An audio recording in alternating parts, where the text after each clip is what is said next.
Hello everyone, welcome to Payments Short Bites video series. In the past 5 videos, we've looked at application processing, account setup, transaction authorization, and clearing and settlement. As a natural corollary, in this particular video, we'll be looking at billing and delinquency.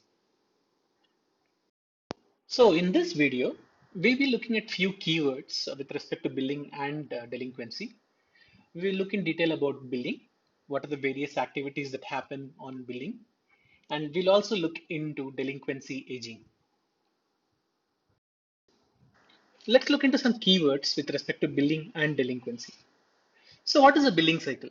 Billing cycle is a day in a month where an account's monthly cycling process are invoked. We will look at what are the various activities that are invoked as a part of the billing process in the subsequent slide. Every account can have their own billing cycle day on a given month. Usually, issuers fix a set of billing cycles for a given product. Next one is, what is a payment due date? A payment due date is the date by which the customer has to pay the outstanding credit card due.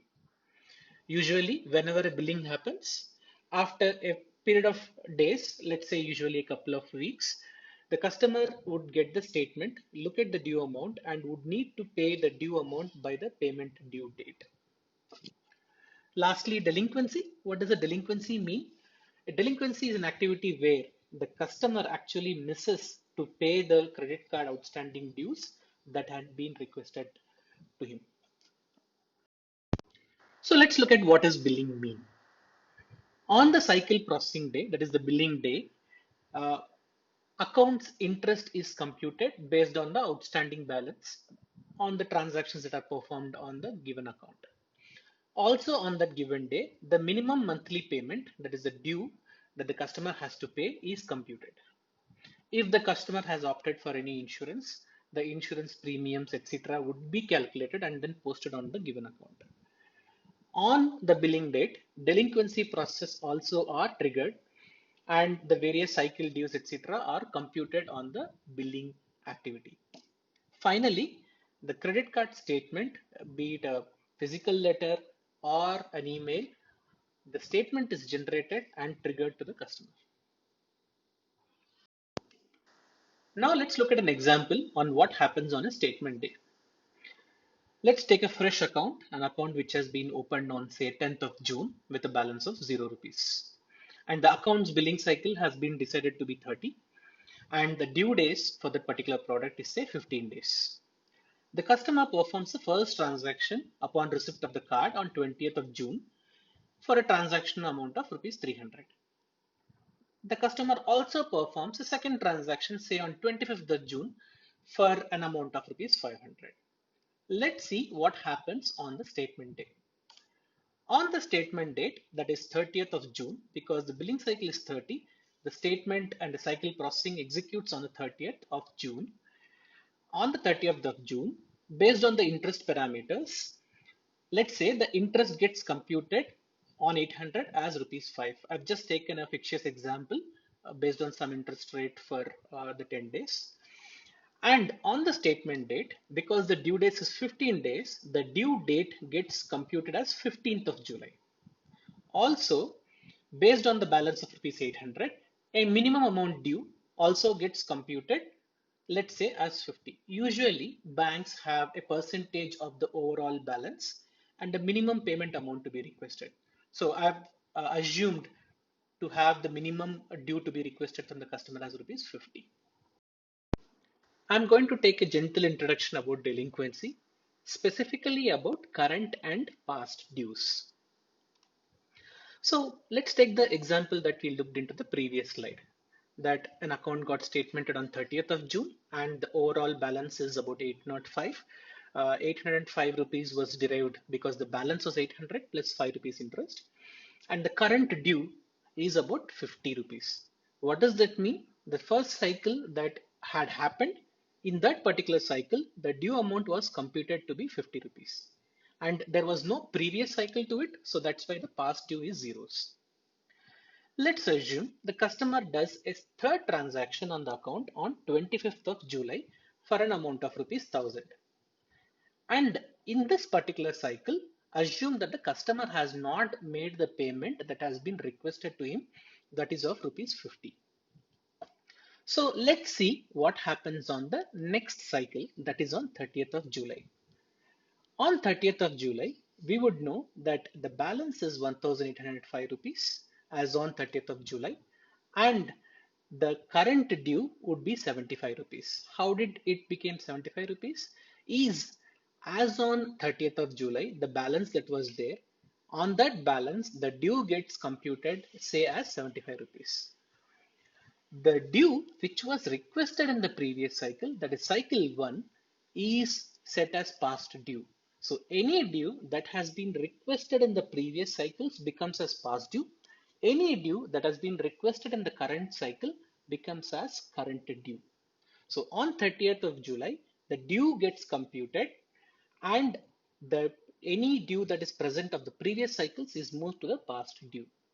So the key definition that we need to learn is any unpaid due from the past cycles is termed as past due, and any due that is computed in the current cycle is called as current due.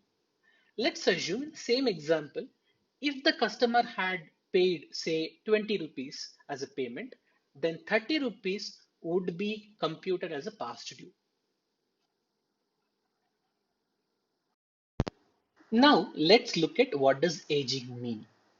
Aging is a process where a customer who fails to make a payment within a given time period, like for example, we saw a payment due date.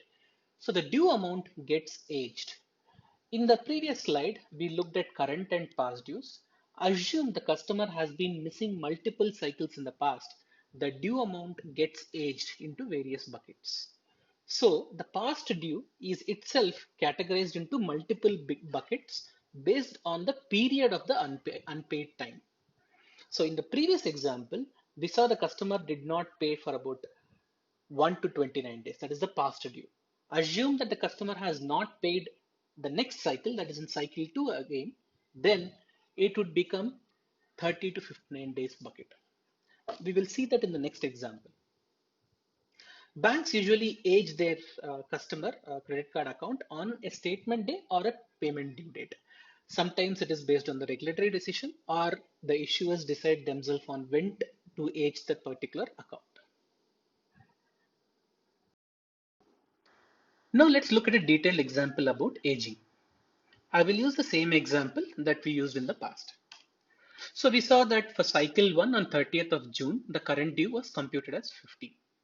So whenever the account has only current due, it is called cycle due 1, and there is no past delinquency days, and the due amount is computed as 50. The field days delinquency actually means the number of days that the amount has been delinquent for the past due. We will understand as we see the subsequent cycles. So for the cycle 2, which is on 30th of July, for the period of 1st July to 30th of July, the current due, let's say, gets computed as 75 rupees. So that is moved on to the cycle due 1 bucket, and the past due of rupees 50 for the previous cycle of cycle 1 is moved into the cycle due 2 bucket.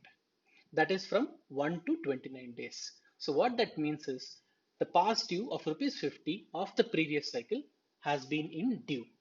It is also called as X days.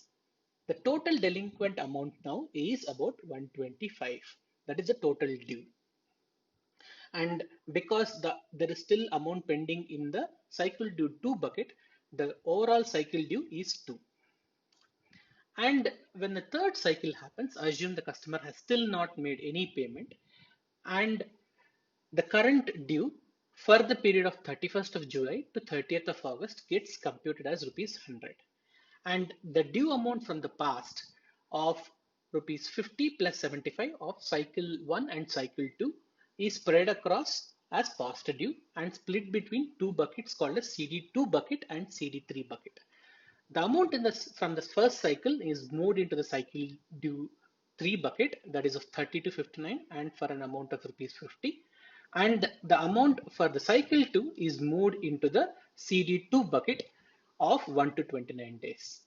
Because the maximum cycle due is 3, the account is marked as CD3 account, and the total due is 225 rupees.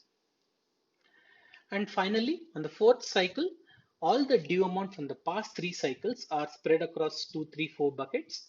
And if the due amount for the fourth cycle gets computed as say 125, it is moved into the first CD bucket. Similarly, as you see, the cycle dues can extend, can move beyond for 5, 6, 7, 8 accounts. Generally, issuers charge off the balance, that is, if they invoke collections, and if they feel that the amount is not recoverable anymore, the amount is written off. Thank you. Hope you learned and understood what does billing and aging means. Please do like the video and let me know your comments if you have any feedback. Thank you.